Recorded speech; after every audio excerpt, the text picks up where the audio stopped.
So my topic is everyone should get a proper amount of sleep each night. Yeah, duh, kinda is like what it sounds like. Recently I was driving late at night, coming back to my apartment, cruising. I was kind of tired, so I put my window down, radio blasting, trying to sing along, you know, doing all the things you're supposed to do to keep yourself awake, and I fell asleep at the wheel. Luckily it was late, no one was around. I woke up, I was in the other lane. I was like, wow, that was scary. I need to go to bed, like I need to get some more sleep. This shouldn't be happening. I'm always the one to like try and go to bed, even like I won't do a homework assignment, I'll go to bed. I'm like, I'm not gonna do a good job, I might as well just go to bed. But in researching this topic, I really learned how important that choice is, not only for staying awake while driving, but for lots of other things as well.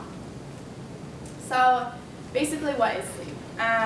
Merriam-Webster defines sleep as the natural periodic suspension of consciousness during which the powers of the body are restored. So we all know what sleep is. You know, you close your eyes, you go to bed. There are 5 stages in the sleep cycle. Stage 1 is light sleep. You just closed your eyes. Someone can wake you up really easily. Stage 2 is similar. It's a little bit deeper. Your body starts to slow down, your heart rate. You get colder, your heart rate slows down a little. Stage 3 and 4, your deeper sleep. Someone wakes you up. It's going to take you a little while to get up. You're going to be groggy. You're not going to really know what's going on for a few minutes. Stages 1 through 4 are called non-REM sleep, and then the 5th stage is REM sleep, which is rapid eye movement. During REM sleep is really when you have those crazy dreams. You wake up the next morning and you're like, oh, I had this dream. That was during REM sleep. Your eyes move back and forth rapidly during REM sleep, and you're dreaming. As you get older, your REM sleep will decrease. So infants have the highest percentage of REM sleep, and then as you become an adult, REM sleep decreases. So how much sleep does a person need each night? Really, it depends on lots of factors. These are the general guidelines as how much you should be sleeping based on your age. I know that I don't always get 9 hours a night, 7 hours a night, but it's what's recommended. There are lots of other factors as well. This chart is based on Jim Horn's research. He is a professor at the University of Loughborough in the UK, and he's also the director of sleep research at their center. The National Sleep Foundation also notes lots of other factors that determine how much sleep you should get a night. For example, gender affects it. Women need more sleep per night on average than men do. Your health affects it. If you, your mental health, if you have depression, or your physical health, if you have the flu, you need to sleep more than you would on an average basis. Your lifestyle, how active you are. If you're sitting on the couch all day long being a potato, you don't really need a lot of sleep at night. If you get up in the morning, you have 3 kids, you go work out at the gym, you go to your job, you're going to be really tired when you get home. You need more sleep to account for the things that you do during the day. And then the last factor that is a major factor is stress. If you have a lot of stress in your life, if you have 3 kids, if you have a job, all those things, you need more sleep so your brain can be clear to be able to work those things out throughout the day. So that chart that I just showed you is really based on your basal sleep need. Your basal sleep need is how much sleep you need per night on a regular basis. Each night you should be aiming for that amount of sleep. That way when you wake up, you'll be at your best and you can do what you want. But say you are supposed to sleep 9 hours and you only sleep 8 hours. You are accumulating your sleep debt. So the way it works is kind of like any debt. You can handle it at the beginning, you can handle it at the beginning, but eventually you're going to crash and you won't be able to function anymore. So the way to deal with your sleep debt is to pay it out. And like any debt, you want to pay it out as quickly as you can. The way to pay it out is, if you're supposed to sleep 8 hours a night, if your basal sleep need is 8 hours a night, try and get 9 hours a night for the next couple of nights. But then once you're done, once you're not tired anymore, you need to go back to your basal sleep need, or you'll start oversleeping and the same kind of effect is going to happen. One way that people like to deal with their sleep debt is taking naps. I love naps, they work great for me, but this is really, it's really the effectiveness varies by person. My roommate, she hates naps. She says after she takes naps, she can't wake up. They're a waste of time for her. She thinks she's more tired when she gets up. So that is a trial basis thing. If naps work for you, go for it. If they don't, don't. What not getting enough sleep can do for you in the short term. Essentially, if you're not getting enough sleep for a couple nights, you're not going to be sleeping as well as you should be. You're not going to be able to learn as well as you should be. You're not going to be able to work out things. You're going to start forgetting little things, stuff like that. Sleep deprivation in the short term can also cause mood swings. Everyone knows they get more irritable when you don't get enough sleep. People can get angry really easily. They can get sad really easily. Stuff like that. Also, injury, physical injury can happen.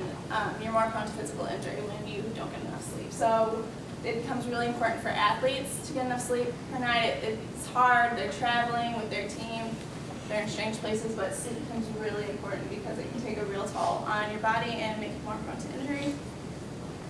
Also, automobile accidents can happen when you don't get enough sleep.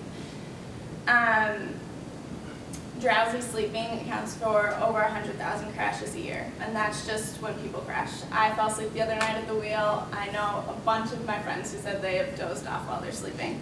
It happens much more often than it should, and it's something simple that you can just sleep an extra hour, pull off to the side of the road, take a nap. That shouldn't be happening. It's very similar to drunk driving. Your abilities are slowed down, your awareness is not as clear as it should be. In the long run, sleep deprivation can have really serious implications. So if you're an insomniac, if you can't sleep at night, these are things that can happen to you in the long run. High blood pressure, heart attack, stroke, 3 terrible things. We don't need those. You can also become depressed, chronically depressed. You can develop attention deficit disorder or ADD. It can even cause mental impairment. It can mess up your brain so much that you aren't able to function properly. And very importantly also is obesity. It can lead directly to obesity. When you're sleep deprived, your body produces a hormone called ghrelin, and the hormone leptin is going to decrease. And what happens when this happens is ghrelin tells our brains that we're hungry. Leptin tells our brains that we've eaten enough. So, in other words, when you don't get enough sleep, even if you've eaten all day long, your body is still going to think it's hungry, so you're going to overeat, which can lead to obesity. This video also describes the other ways that it can lead to obesity, some other factors. It does. You don't need it. No, it doesn't. We need it. All right, that's it. We don't know.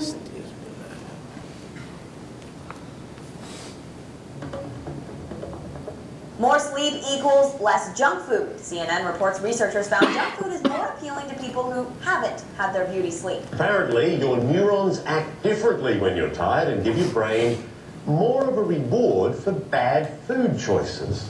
Researchers at Columbia University took 25 volunteers and tested the amount of blood flow to their brains after a normal night's sleep of about 8 hours, and then with subjects who had just 4 hours of sleep. KGW reports. Experts say the sleep-deprived people registered lots of activity in the reward center of the brain when they looked at pictures of junk food. Those pictures were of things like cake and pizza. A dietitian told Health Day the results of the study aren't surprising. It makes sense that when you're fatigued, your body would want calorie-dense foods that give you quick energy. In an evolutionary sense, doing so would provide an advantage because you do get a momentary lift when you eat. Health Day also reports sleep will provide more energy throughout the day than a short burst from food.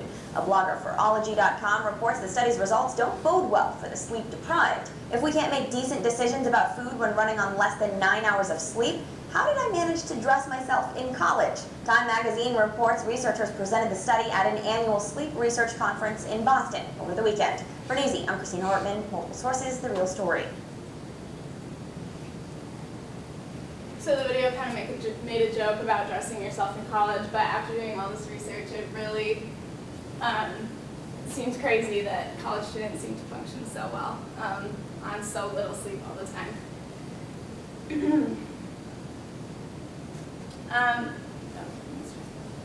There are also a lot of positives of good sleep.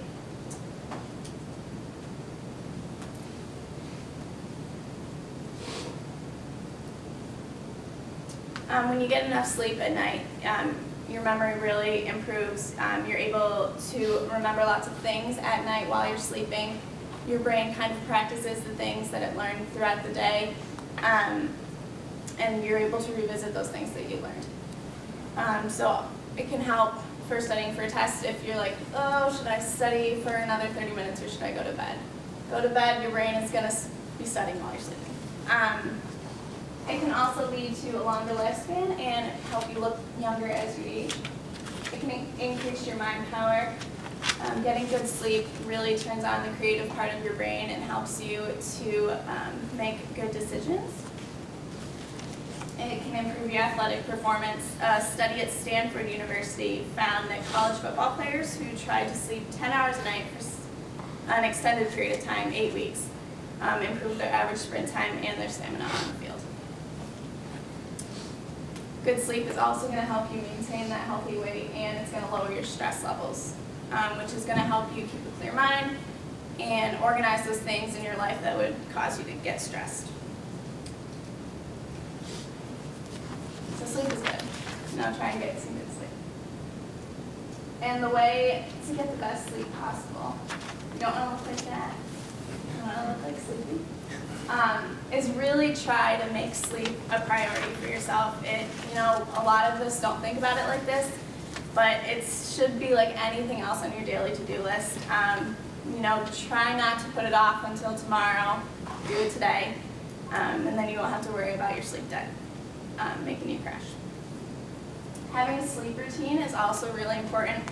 A sleep routine includes not only going to bed and trying to get up at the same time, but trying to do it on the weekends too, which doesn't usually happen. But if you can keep it as consistent as possible, it's really going to help out. And then trying to hit your basal sleep need every night is also going to help. You want to also make your sleeping area sleep friendly. So I have a room with a bed. Try and keep the TV out of your room. A lot of people do have TVs in your room, but it's just one more thing that's going to keep you up at night. Try to keep your laptop off your desk. Try and keep it away from your bed area, and make your bed just for sleeping. Also, having a comfortable mattress, having good pillows is really important. Nowadays they make pillows based on the way you sleep. I sleep on my stomach, so I bought a pillow that's really flat, so my head isn't up. So just trying to do all the things you can to make your sleep area really comfy for yourself, so you aren't setting yourself back at all there. And also, try not to eat right before you go to bed. Eating is, by nature, to give you energy, to wake you up, and you're trying to slow your body down. So you don't want to eat right before you go to bed, or no caffeine, no alcohol, don't smoke right before you go to bed. Caffeine is obviously going to wake you up. Nicotine is going to get you going also. And then getting regular exercise is going to help. It'll give you the energy you need during the day, and then at the end of the day, you'll be more tired and ready to go to bed. So getting proper amount of sleep can be difficult, but it is a really important thing to do, and the payouts are really great. You'll be able to optimize the time that you're awake each day, doing when you're awake and you're ready to go. You can get all the things done that you need to get done, and then you'll be ready to go to bed.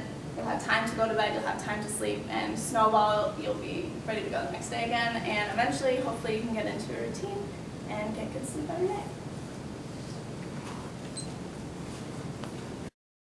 Stress and various things. Was there any number that came up in your study that, obviously it said, what, 7 to 9, I guess for adults, but what is the average? Is there an average out there for working adults? Most with adults get families? between 6.5 and 7.5 hours a night, which I was surprised. That seems like a good amount, but I guess across all people that would.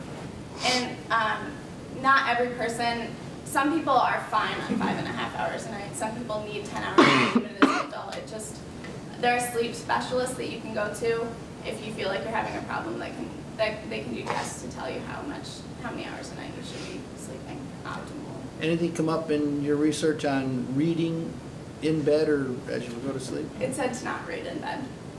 I do it every night. Well, I was kind of surprised because for a lot of people I feel like it's a relaxing thing, but it's kind of similar to just having a computer. It's one more thing to keep you up while you're in bed. Keep your head going. Thank you. Is there, I'm sorry. Is there anything about like if you like sleep too much? Yeah, I saw a couple things. There are studies out that say that oversleeping isn't good for you too.